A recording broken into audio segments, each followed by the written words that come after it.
Are you a real estate investor looking to sharpen your skills or a newbie looking to become one? You're in the right place. Welcome to Where Should I Invest? Real Estate Investing in Canada with your host, Sarah Larby. Welcome back. I'm Sarah Larby, and you are in for another awesome podcast today with my guest, Mandy Branham. We talk about joint venturing and anything that you need to know about joint ventures and how they all work. So you are in for a treat. Also, how she scaled from 1 to 100 properties and more. She's a wealth of knowledge. She's also known as the JV Queen, and she provides great insights and great advice. And we also talk a little bit about mindset and growing and scaling portfolio. So I hope you guys enjoy the podcast today, and also check out her website, mandybrenham.com. Super excited to have her on. Other than that, guys, if you haven't yet and you are interested in the BRRRR Freedom community, you haven't yet joined, it is still time to do that. You can do it month to month if you want.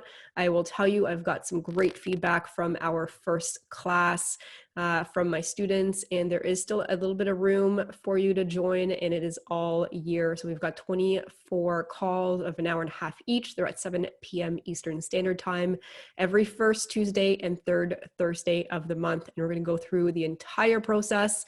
You guys are going to be equipped very well for the BRRRR strategy once the course is done, and probably even at that 6-month mark. So I'll tell you, the first call on every Tuesday is going to be about that specific topic. It's going to be content. It's going to be me sharing my processes, my materials, how I got to where I got. And then the second call, which is the third Thursday of the month from 7 to 8:30, is going to be Q&A, as well as meeting my team members. So each week I have 3 really key team members that I've been working with in some capacity, talking about specific things as well. So for example, this Thursday, because January was bi-month, we did a thorough analysis on what to look for when it comes to market fundamentals. We talked about building your team. We talked about how to make offers. And so I've got 3 experts that are going to talk about just additional tips and tricks and strategies to be able to get the right deal under contract, off market, on market, for short term, medium term, and long term. So super excited about Thursday's event, or BRRRR Freedom Community Call, I should say. And if you guys want to know more about that, check out my website, sarahlarby.com. Other than that, guys, I hope you enjoyed today's podcast. Mandy, welcome to the show. How are you? I am well, Sarah. Thanks for having me. Super excited to have you. Now, you've been on the Right Club podcast, but this is your first time here with Where Should I Invest? And for those that may not know who Mandy is, give us a little bit of an overview of what it is that you do and your strategy in real estate and all that good stuff. So I'll give you the last decade of who Mandy was and where I've come to today, because it was a really cool snapshot coming into 2020. I was a dental receptionist for years as my kids grew up, transitioned out of that into a little bit of hospital reception and staffing, and realized that I joined a network marketing company along the way and said, there's got to be a way that I can make more money and be in control of the money that I make. More than just what we're doing with our jobs. And around that time, my husband, we went through 2007, 2008, and we thought he was, doing really good. We were living a good life. And then the automotive industry took a dive, and so did our income, and so did our comfortable lifestyle. And so we said, what can we do that can control it? We bought our first duplex in 2007. So that was 2007. And then here we are, 2014, we joined a coaching program, and we just ramped it up from there. And, kind of happy to be able to say that I've crossed over that 100 properties since 2014 now that we've transacted on. That's amazing. So 100 properties or 100 doors? 100 properties, probably about 230, 240 doors now. Nice. Congratulations. That is, incredible. And especially looking at how fast you grew from that 2014 mark to today. And what do you think you attribute your success to? work harder on yourself than you do on your job. And in the real estate industry, the job would be the actual brick and mortar. And I love brick and mortar, and you need brick and mortar, but you need to be able to handle the stressful times, the ups and downs, the questions, the uncertainty, the success. You need to be able to handle success. And I know that sounds kind of weird, but you absolutely need to be able to handle all the ups and all the downs. And so, this is where it's come to: what books are you reading? What podcasts are you listening to? And you're listening to more than just these people talk about how they became successful, or, the properties and the doors that they own, but what else did they go through and how did they build themselves? So that's definitely my favorite quote from Jim Rohn: work harder on yourself than you do on your job. Amazing. So, that's some great insight. That's some great advice as well. Are there any specific courses or any books or anything that you can recommend somebody that wants to take a similar path and really just ensure that, they are the best that they can be? Books like Think and Grow Rich give you a wealth mindset. I do a lot of wealth psychology, just making sure that my relationship with money is in good standings. That the psychology around having more wealth is balanced out in my life. So Think and Grow Rich, how to win friends and influence people. I'm rereading The Psychology of Sales right now. So just a lot of, and I started Psycho-Cybernetics. So, some old golden oldies, but all about, personal development, image, self-image. I'm doing, do I dare even start to say, but I'm on day 3 of a silent little 75 hard challenge to be able to say, do I have the mental stability to be able to do that? And the answer is yes. But I just, how far down do I have to dig to be able to find it and be able to say, this is the best life that I want to lead?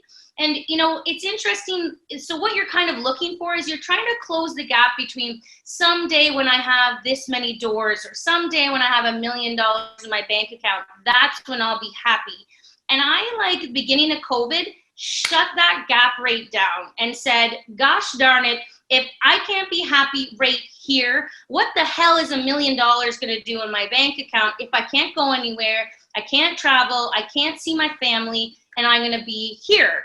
And so I just made a decision that I was going to be happy here every day.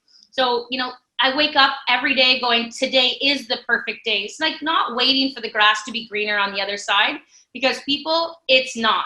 What do you say? Oh, you must be really rich, Mandy. And I'm like, yeah, not in the way that you might perceive what it's like to have this many doors, because now you've got this many stresses and this many people and this many connections that kind of have to go along with it.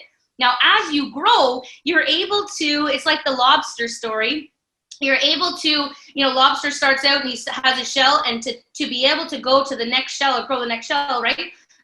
He has to actually get naked out of his shell to be able to grow the new one. So just understand that as you get bigger, you're able to handle more and more things. And I think that's where, in my self-help or my self-development, my self-journey has allowed me to be able to expand and be vulnerable at certain points of the growth to know that a new shell is coming. Yeah, absolutely. When you get uncomfortable, when you step out of that comfort zone, and you summarized it really well, that's where the growth happens, right? And I think when you can solve problems and you feel the growth is likely where you're going to be the happiest. Of course, there's, your family and all that stuff, but it is not money in the bank, because $1 million or 2 million or 3, it doesn't change anything, right? You read many stories, unfortunately, where there's multi-millionaires and billionaires, and they're just so miserable because they didn't work on the other things that were important. It's not all about the financial piece. It's like the Tony Robbins wheel, if anyone's seen it. And I know there's been a few people that have their own takes on it. But, if you look at your life as a wheel, and you've got a wheel for your business and a wheel for your family and a wheel for your mental health and your physical health, and you come down to it and you realize that your wheel's not balanced because your business is booming, but you're getting divorced, or you're having a heart attack, or, you're, whatever, your kids are gone, you can't handle the next level of stress. You're like, is it really worth your business being booming if the rest of your life around you is kind of falling apart. So it's really true to my heart right now to be able to say, like, walk your own journey. This is your path. It's the perfect path. And in that growth where you're uncomfortable, my share is start to, when you're in that uncomfortable stage, go, and you're almost just like looking around going, thank you for this uncomfortable spot. Thank you for this stress. Thank you for this problem that I don't know how to fix, and you want to just strangle somebody. But in that moment, if you have a moment of gratitude, then you will be able to go, okay, now I see how this is going to allow me to continue to grow, or how it's going to get me, through that next phase of push that I need. It's not always sunshine and rainbows, that's for darn. It's not always infinite returns. It's not always home run deals, right? How many times do people go, I'd like a home run? I'm like, yeah, so does everybody. Yeah, no, I mean, that is a good point. And I'm glad that you mentioned this because, as people are getting started in their journey, or they're just, continuing to grow, more properties sometimes is more problems. But as you grow, those problems may not be as immense or drastic or, that stressful versus maybe when you're first starting. But it isn't all, like you said, rainbows and butterflies. And can you just share like maybe some challenges that you've had along the way, if you wouldn't mind, just on, here is, as an investor, the realistic picture of what happens. Yes, it's great. Yes, you can make money. Yes, you can do well, but it's not always going to run perfectly. So what are some of the challenges that you've experienced over the years? Yeah, and love it, because this is like the truth, people. Like you don't just have a straight line to success. So I'll just do a couple really quick ones. Before Larry left his job, he was working 40 hours a week at his job, and he would come home and work 40 hours a week on this one property that we had. And we were done, exhausted, like mentally checked out. Our family was on the back burner, and we took a vacation right after that because we did a refinance. We've made money, and we just said we kept the asset, but we refinanced.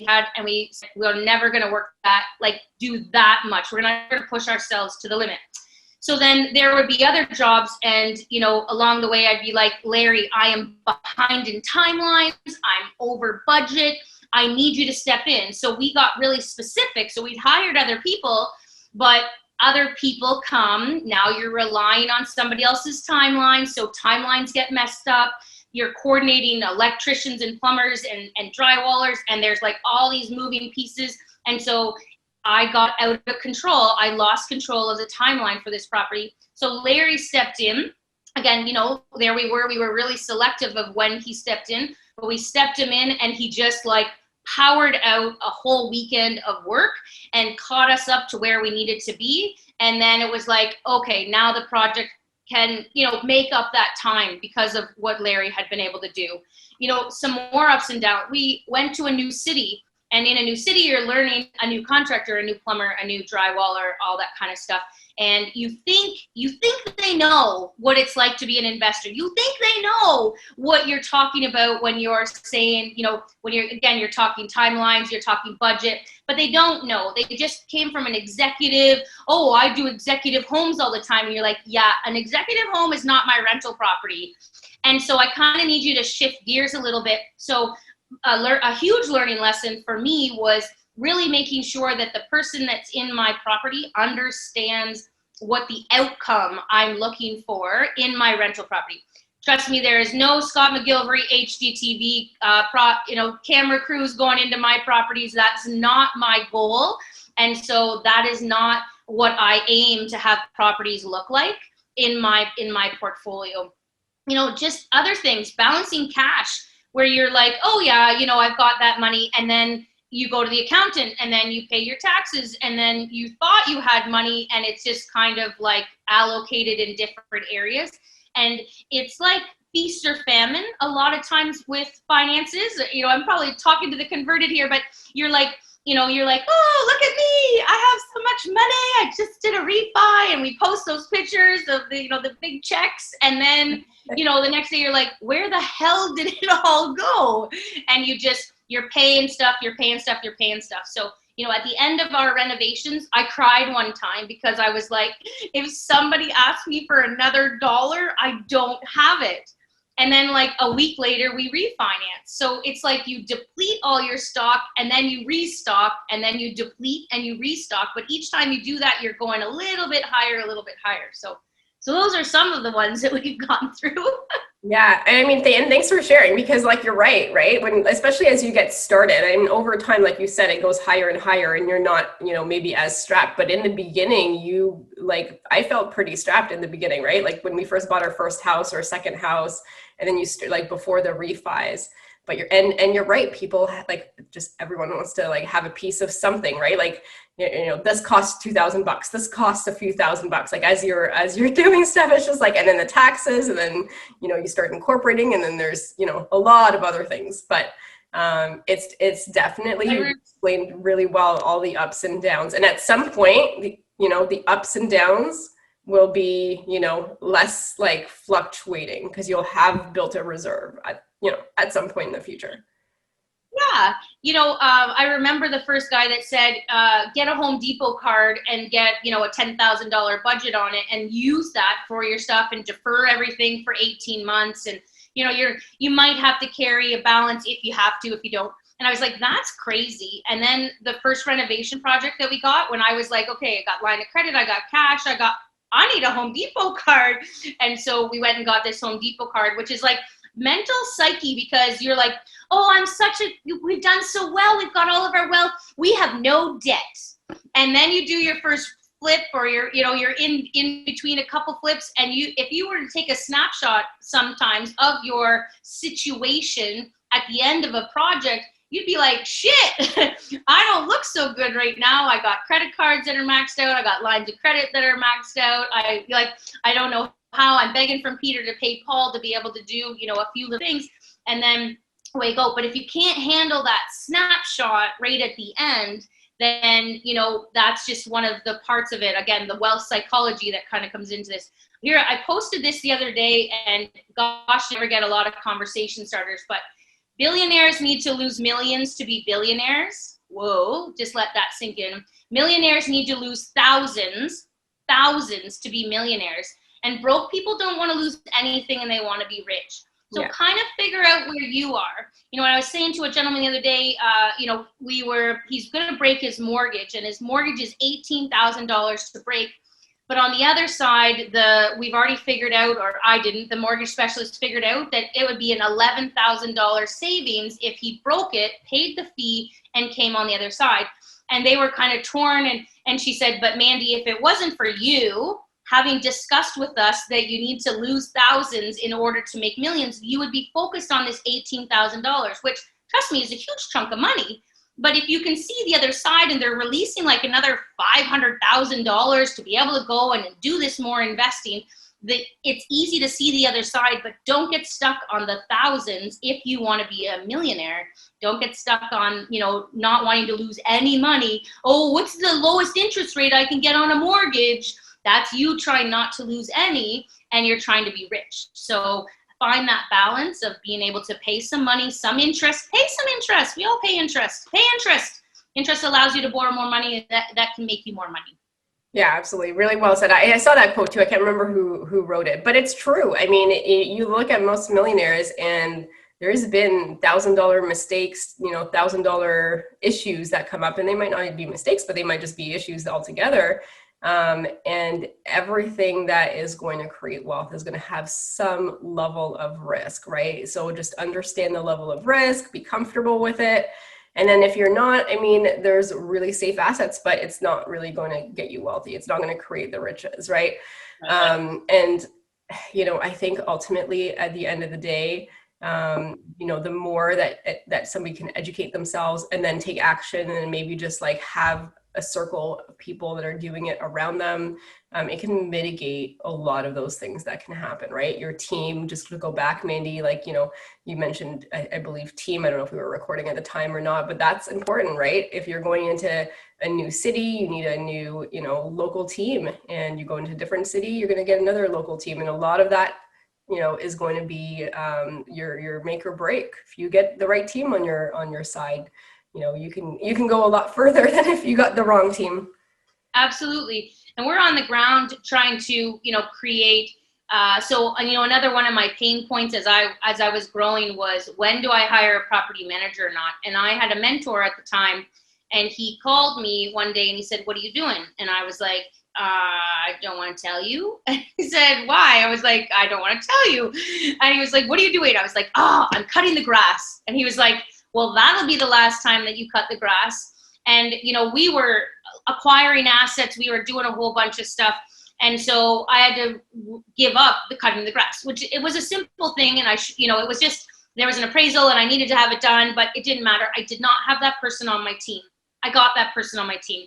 I remember at the time when I hired what I thought was going to be a part-time assistant, and I didn't know how I was going to pay him, but I was like, I cannot continue to grow, and I cannot continue to manage all these properties on my own. And so I hired a personal assistant, like an assistant, to be able to help me, who morphed into my property manager. And at one point, if you think, how am I going to be able to pay him?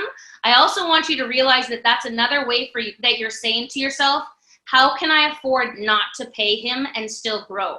Because that's the conundrum.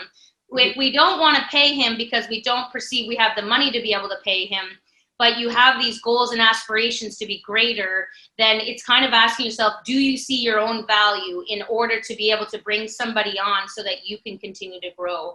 And you will be able to make the bills, if you build it, they will come. If you put the right people in place, you will be able to have the money to be able to cover their expenses.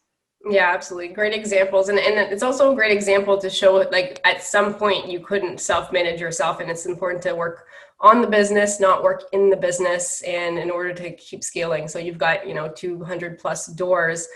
How did you go from the first duplex to the 200 plus doors? Like, how did you, from a type of well, I remember sitting down and I interviewed two people. One was a mortgage specialist with CIBC, and the second one was a second accountant that I went to see. And I kind of just laid it out to them, like, I might be Mandy, who you see right here, and I have, a couple properties, this duplex, and then we bought another one, had an issue with a mortgage broker, and I was like, there's got to be an easier way. And I just sat down, I was like, I'm not who I'm going to be in 10 years, but I need you to understand that I need you to help me now so that we can grow together. And they both said that the commitment I had to being able to say that this isn't about one or two properties, it's about 20. Like, talk to me today like I already have 20 properties. And I knew that was, so I'd worked it backwards because that's just what I had done to be able to say, okay, if I want $10,000 a month rental income and I averaged out $200 a unit cash flow, then I would need, and I did all those calculations, and then I figured out how many properties a year I would need to buy to be able to get to that many properties at this much cash flow. And so I had like this GPS location as to where I wanted to go and what it was going to take for me to get there. So it wasn't fluff. It was very clear. This is how I needed. This is what I needed. This is what I wanted to do. So, and then it just kept going because I was, putting out there to universe.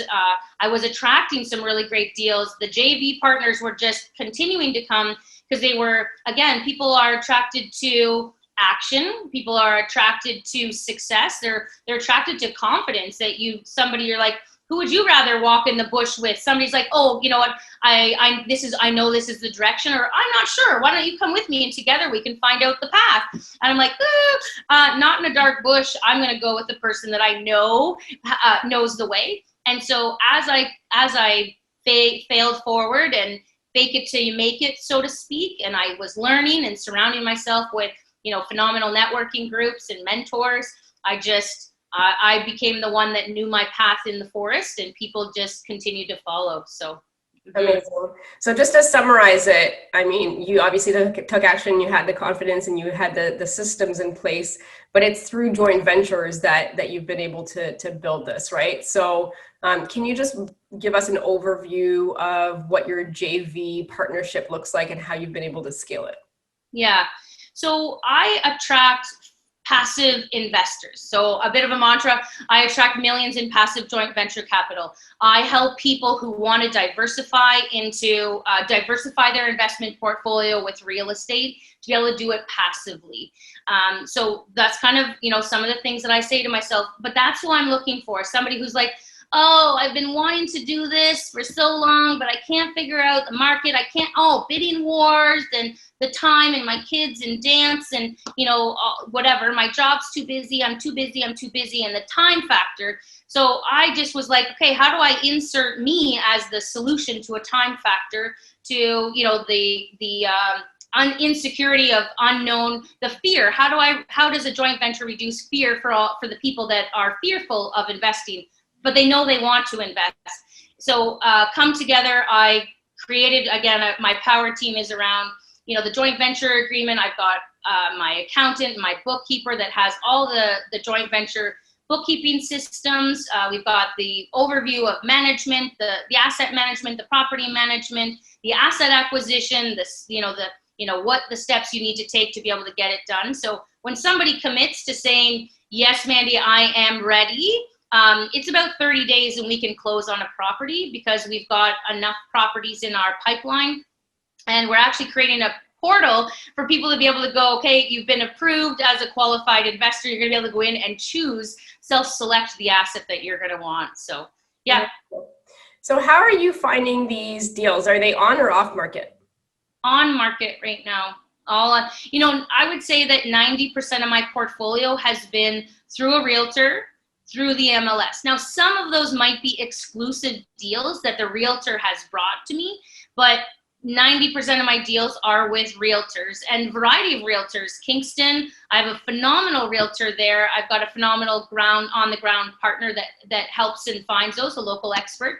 I've got my Hamilton St. Catharines expert and my realtor that, does stuff there. And then local Midland, Penetang, Aurelia, and some stuff in Barrie. But, the share on this, especially the name of your podcast is, I just want people to kind of feel the ebb and flow. If a city doesn't work, stop. Don't go there anymore. Find a new city. Watch the ripple effect. Don't go where everybody else is. I talked to somebody one time who told me he paid he paid $150,000 more for an asset in the city that I had. And his quote for his renovations was $60,000 more than any renovation I had ever paid. And I was just like, dude, what are you doing? Well, he had a different model than me. Fine. He wasn't so worried about the refinance and he didn't care if his money was tied up. And I'm like, well, then stop talking like this is a Burr model, because it's kind of like you just want to do it, but you're okay if the money stays in it. And then I was like, why did you go there? And he's like, well, everybody's talking about it. I was like, well, but they've got strategies and they've got, all these kind of things. So if a city doesn't work anymore, don't go there.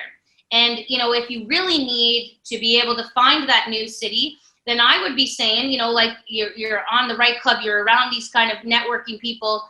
Who is the top realtor that's able to find me a city? And trust them. They're going to bring you the right assets. You don't need to waste every weekend. I'm not a door knocker and I'm not a yellow letter girl. Let's just be clear on that. I do not have time in my schedule.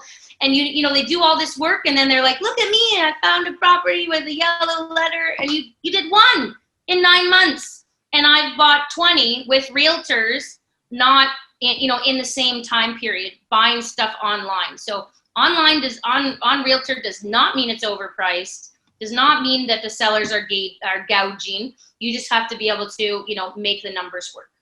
Yeah, absolutely. I mean, a good realtor that's local, that ideally is an investor themselves, maybe has the same strategy and works with investors, they'll likely have a whole team of people that if you're going into a new city and you don't want to start completely from scratch, you can borrow some of their team members and you can switch them up as needed, but super easy way to just get your team set up. Pick the one, best realtor for investors in that area.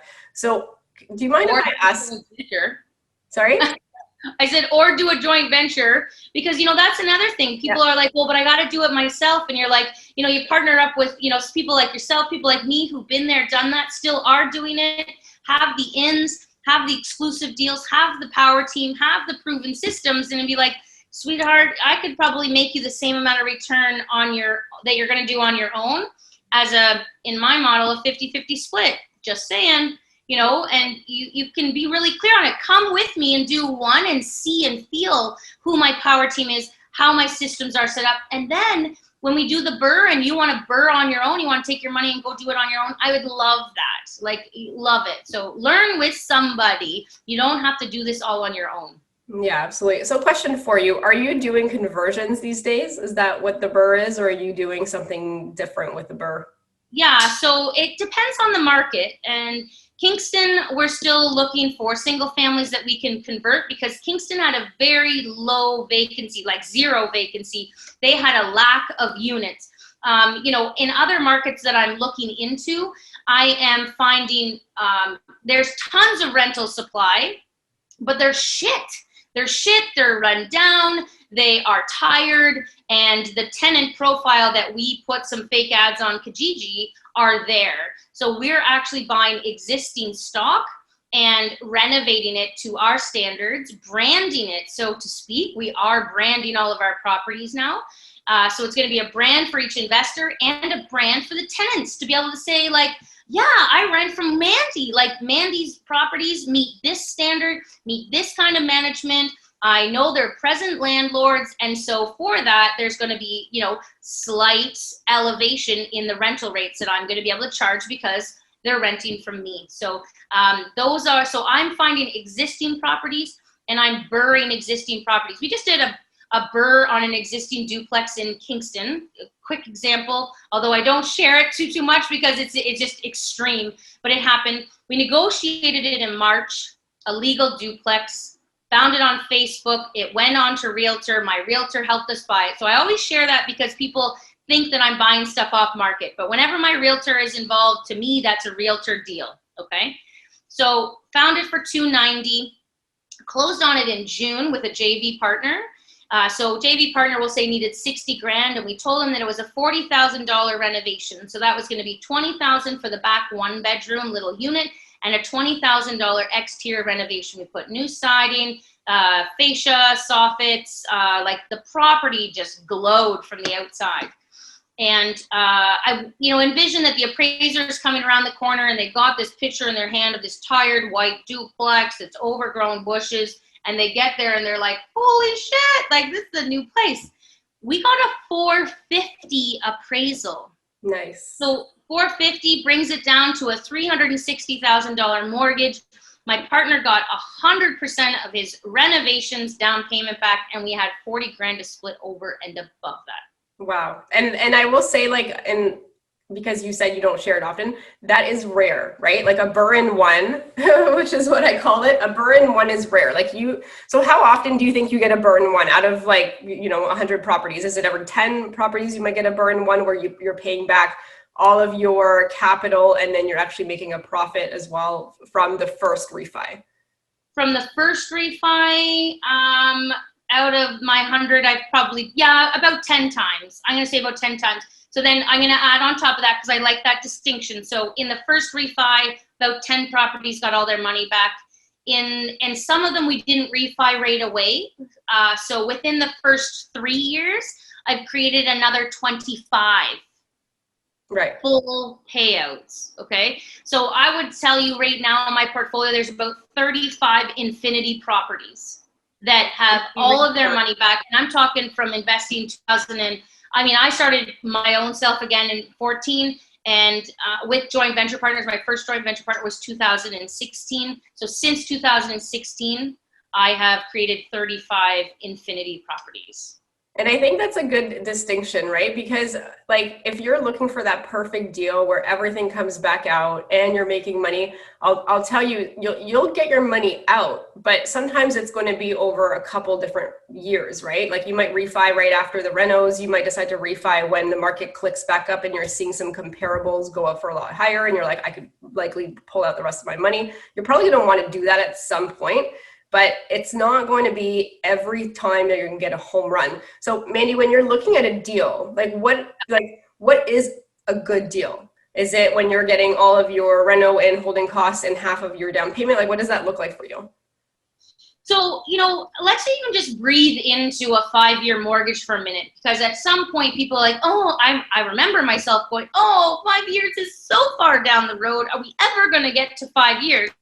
And now here we are going, holy shit, I can't believe we're at 5 years and we can't refinance. So just because the amount of mortgages we've got, and it's like a bit of a shit show. But anyway, so we're actually just going to be renewing. So my share is to people who are starting out to breathe into the 5 years and just realize that 3 years into the market, into mortgage pay down, into the stabilization of your asset and tenants and stuff like that is not a long time. So I did a thing recently, 3 joint venture assets in 3 years with $100,000, kind of taking that burr and refinancing it every year. And yeah, you started off with 100 and then you can only take out a little bit more. I call it like the Hansel and Gretel effect.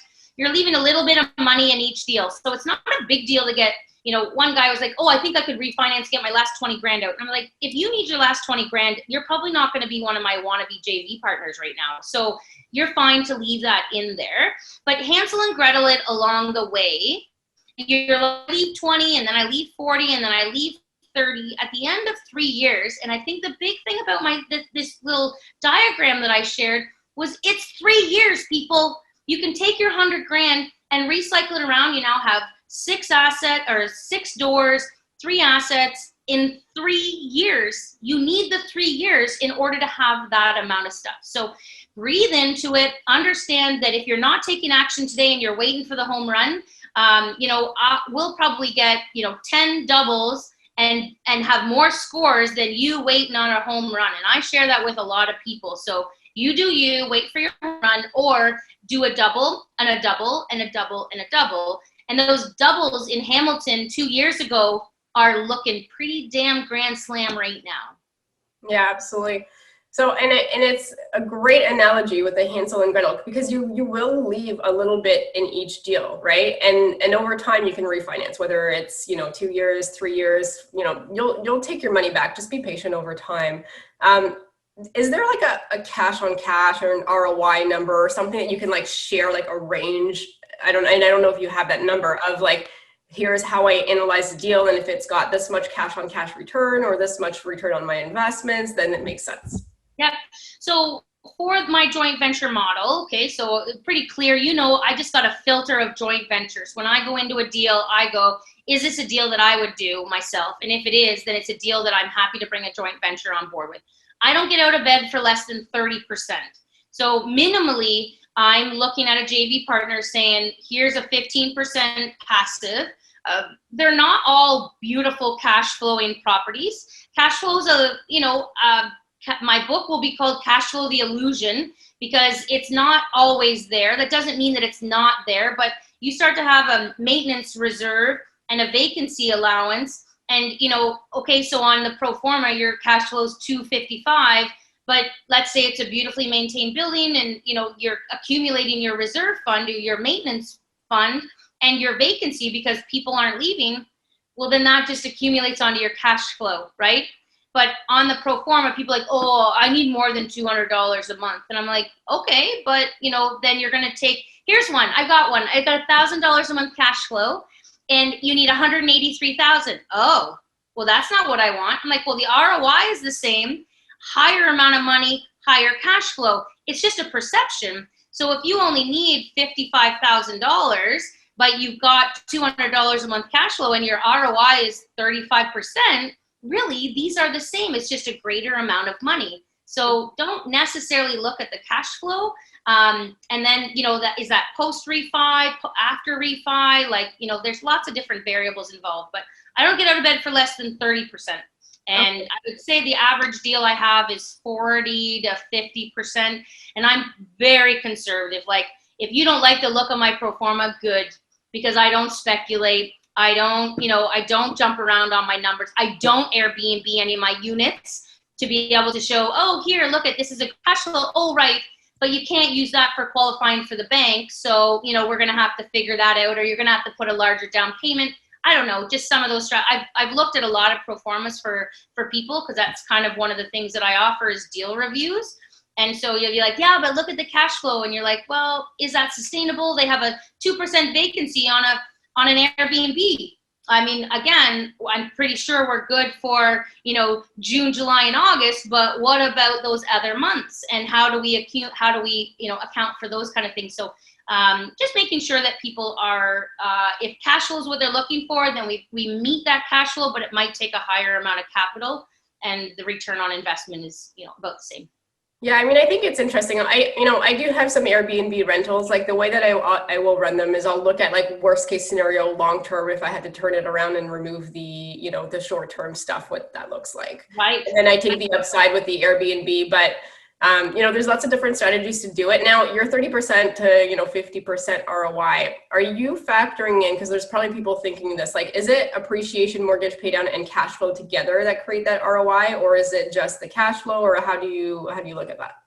You know what? I put in appreciation because, let's be honest, it happens. It's not something that we can control. I don't put in a 20% appreciation. I know there's some major companies that will use 5% appreciation. I use 3 or 4 probably very conservative, to be able to say, like, you can say what you want, and maybe this year it's not 4, but the next year it's 8, and next year it's 17, for gosh sakes, but let's just use 4 as a nice little number.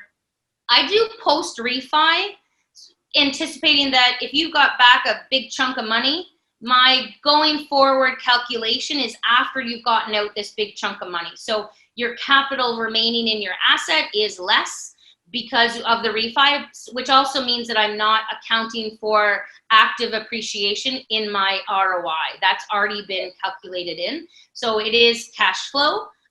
There is maintenance fees and management fees on top of that that get paid to a third-party company. So cash flow, mortgage pay down, and my mortgage pay down right now, I'm being pretty conservative, but I'm putting 2.5% on my pro formas for interest rates. The last 2 mortgages my JV partners have gotten have been 1.85 and 2.05. So my 2.5 was quite conservative, which again, that means that the cash flow will go up, okay? And it's all based on 20% down payment, 30-year amortization for the mortgage payment, and then appreciation. So I call it the 3 ways to win after the refinance, which takes out your 4th way to win of active appreciation. Yeah, it sounds similar to what I do. I look at the mortgage pay down and conservatively a little bit of appreciation and the cash flow to calculate that as well after the refi is done. So great strategy. Yeah. Mandy, we can keep talking for a long time, and I would love to have you back at some point. But the next part of our podcast is our lightning round. So I'm going to ask you a series of 5 questions. You can give the first answer that comes to mind. Are you ready? Mm-hmm. Mm-hmm. Right. Question number 1, what is your favorite real estate investing book?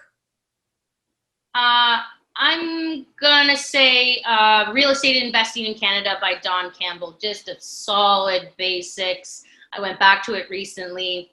Really good book. Awesome. So I'm not sure if you listen to podcasts or not, but what is the podcast that you listen to the most or that you would recommend? I do Patrick Francie's the Millionaire. I'm not even great with the names of it, but the Everyday Millionaire, I think it is. The Everyday Millionaire, and it's the story behind the people and the growth that those people have gone through that just reminds me that this is just a journey. And embrace it instead of trying to fight it.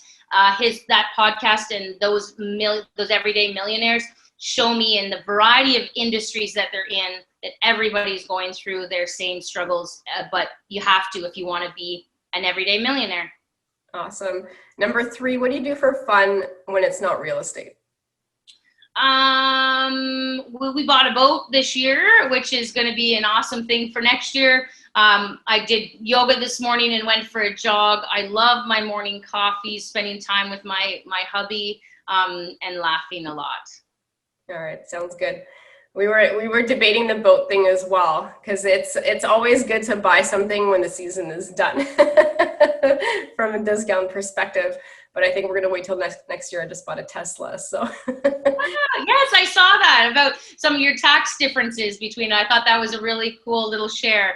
But our boat's going to be called the Joint Venture Club. And we are going to be bringing joint ventures on our boats. So another little incentive for people. Very cool. Very cool. Mandy, if you lost all of your money and your assets tomorrow, how would you start again? Beside my husband, with the support of my family, and probably just a really good journal to be able to remind myself that I still have a heart that's beating, that was a gift, and air in my lungs, and away I go. Just kind of pick it up from there. It's like I'll have a little cry and then figure out the same skills that I have. A gentleman called me yesterday. He found my card that he hadn't seen in a long time, and he called me and he was just like, you know what, you are just an exemplary human. I think you're so kind, and I was like, I haven't talked to you in 5 years. And that's what he was said to me. But again, I looked up to the universe and I was like, thank you, because these are the reminders. So, lots of properties, not lots of properties. The reminder was, be a good human, smile, be kind, because that's what people are seeing in me. And that's the kind of the message that I would leave for myself. Very, very cool. Last question number 5. If somebody has $50,000 and they want to get started, how would you recommend they spend that money? Because of my history, I would say go attach yourself on to an expert working partner and partner with them, because your 50 grand is not lost. Your 50 grand is going to be solidly invested, and you're going to learn a crap load holding on to somebody. I classify it as tandem skydiving. So you're like tandem real estate investing for your first 50 grand. I'm not going to jump out of a plane by myself for the first time. I will be attached onto an expert. And so if you're wanting to invest your first 50 grand, then attach yourself onto an expert and jump with them. All right, awesome. That was our lightning round. Mandy, where can the listeners reach out and find out more about you? Yeah, so go to my website, Mandy Branham, just as it, as my name is, mandy.com. If you're interested, you can book a discovery call. I'm happy to be able to take you from where you are to your next spot. If you want to be like Mandy, I want to be like you, I want to be a working partner, book a call. I can, get you figured out and set you on your way. If you want to invest, same thing. And if you just want to talk real estate, I'm happy to be able to do that too. Very cool. Any final last words of advice? Thank you, Sarah. There are times that people don't realize how much time and effort it takes to be able to put these things together. So for you to be so consistent and showing up and authentic it means a lot. So thank you. Amazing. Thank you so much, Mandy, for being on the show. And it's always a pleasure to reconnect. So guys, thank you for tuning in. Thanks so much for listening to Where Should I Invest with your host, Sarah Larby. Make sure to listen in next time. We'll catch you on the next episode of Where Should I Invest?